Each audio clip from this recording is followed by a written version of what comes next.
Good afternoon all, this is Tanveer Syed. Welcome to another video regarding blindness and visual impairment and many aspects of life, being a blind or visually impaired person. Like in my case, a low vision person, extremely low vision person. Alright, today I'm going to talk about, in light of the current circumstances, the COVID-19 global pandemic, how to work from home, or how I work from home being visually impaired.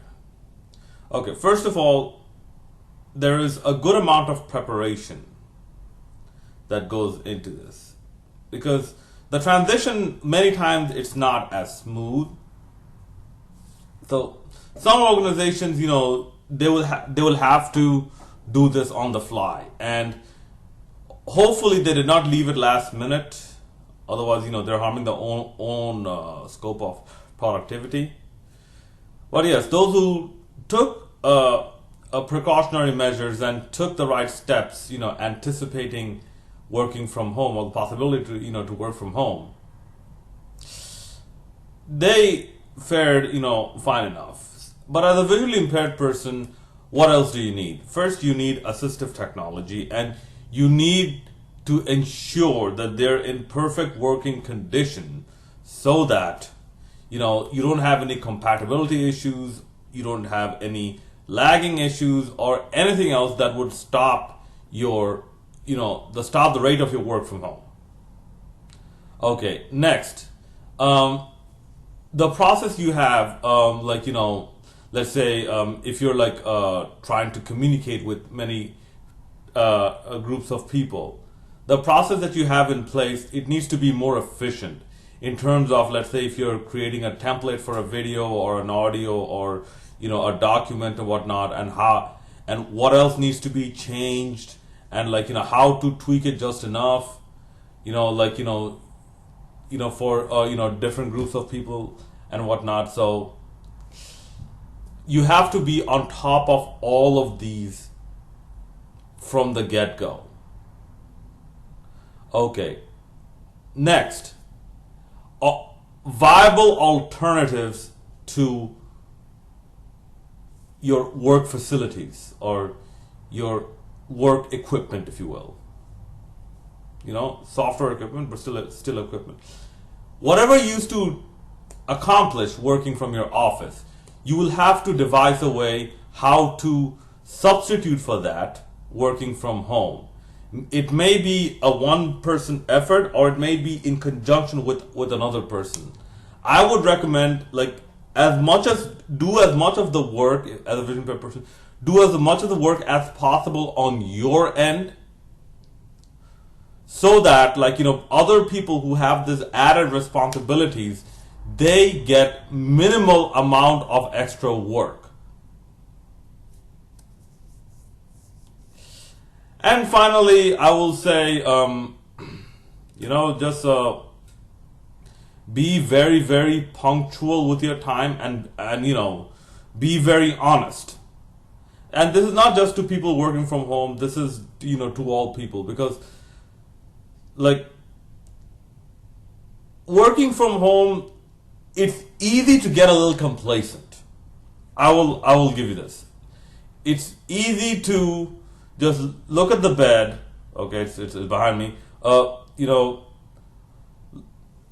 Look at the kitchen. Look at the coffee pot. Look at the TV. I'm like, okay, what? Let's just take a break. Yeah, it's easy. It's easier to actually cave into those influences, and this is this. I believe it might be one of the arguments even against homeschooling. It's like a home is not a schooling environment.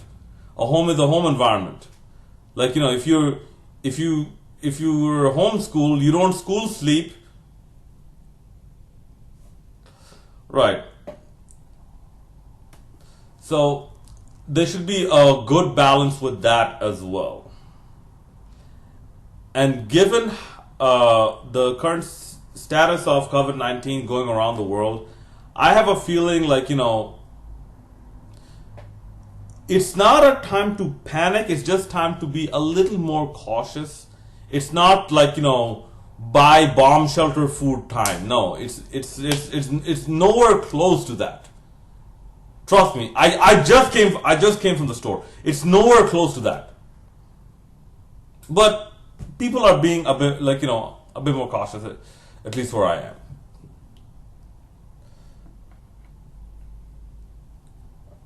So, given this current condition, this is what I see.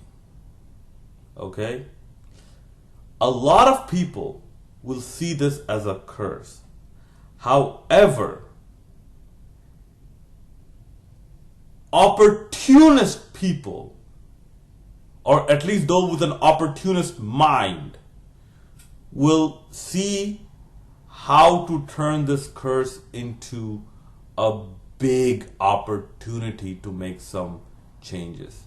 Because, like it or not, one thing that this has done is it has forced a lot of people's hands to adapt to technology. And believe me, I have seen people who really, they don't want to learn anything past a Nokia phone.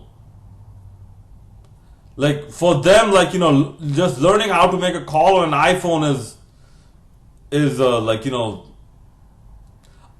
breakthrough for them. And these are people who are still working.